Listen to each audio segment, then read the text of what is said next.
What's up, fish heads? Tony Baber here.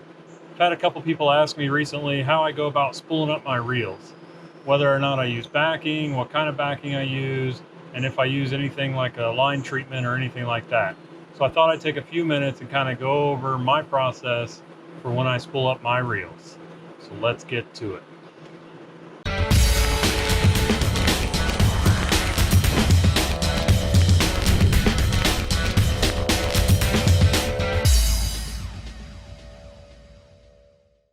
All right, so the first thing I want to talk about is backing on my reel. I personally choose to use a braid backing. I like to use like an old line. If I have braid that I had on a reel and I go to take it off, I would use that as a backing until basically I got all my reels kind of filled up with braid. I like the braid. I feel like it's lightweight and it's really durable. So the problem with like some of the other lines using like mono or stuff is it can break down over time and get weak and brittle and stuff. The braid, you don't have that problem. It stays right there. It gets nice and compact, and you don't ever have to worry about it. And it makes a great knot when you're doing when you're actual putting your main line on. So I use an Alberto knot on my line when I go to make the line-to-line connection with the braid and fluorocarbon or mono or whatever it is. I use the Alberto knot. Some people use something called the FG knot or even like a uni knot, double uni.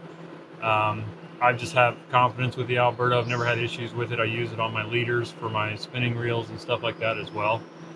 So one of the things that kind of I do is base my backing on kind of what it is. So the beauty of using backing is it saves you money on your line, especially if you use a lot of fluorocarbon, because fluorocarbon can be really expensive. So just keep that in mind when you're putting the backing on there. Kind of judge how much you have on there based on what the reel is going to be used for. You know, if it's a deep dive crankbait, you might want more of your line on there and less of the backing on there. So just something to keep in mind. Ultimately, you just want to try to save some money with it. That's kind of the purpose of using the backing and things like that. So just food for thought.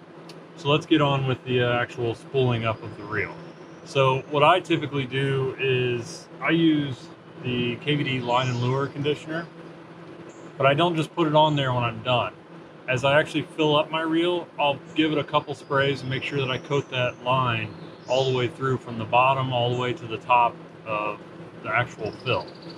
I'm just gonna fill this up real quick and kind of give you an idea of how I do it. I always kind of guide my line on there just to make sure that it's going on straight and I'm not having any kind of, one side or the other. It's not lopsided. It helps with smoother casting and things like that, better performance as well. So see, kind of like that. So I give it about probably 20 yards on there, and then I take this and just turn it on here and give it a couple sprays, and then I'll crank it over and give it a spray, and then just set it back down, just enough to coat that line as it's going onto the spool.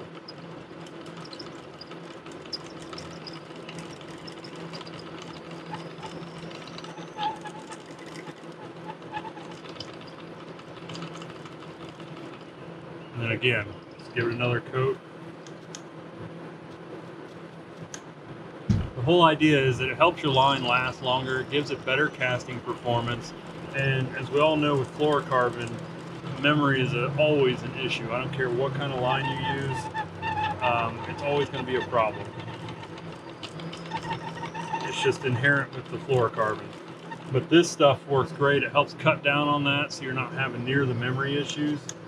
I've been using it for about 4 or 5 years now, and it's night and day difference between when it's treated and when it's not treated. So not only does it help with the memory, but it also will help with your casting distance and things like that as well. So now that I got it nice and full, this is the point where I'll usually take it, put one more good coat on there just to make sure that it's soaked all the way through and it's good and coated all the way to the bottom. And then I'll just give the reel a little wipe down and basically run with it from there. One more thing about the line and lure conditioner, I highly recommend, like, once you do this, you got it spooled up, and as you're keeping like with the line and continuously using it and things like that, make sure you recoat it. Don't be afraid to reapply that stuff.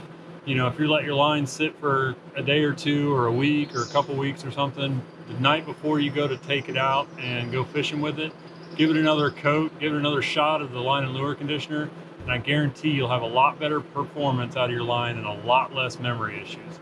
So it'll help your line last longer, so you're not having to re-spool it constantly to keep it effective and performing good. So that's all I got for you guys today. Hope this tip kind of helps you out, gives you a better idea or maybe some more ideas on ways that you can spool up your reel. See you next time, guys. Good luck.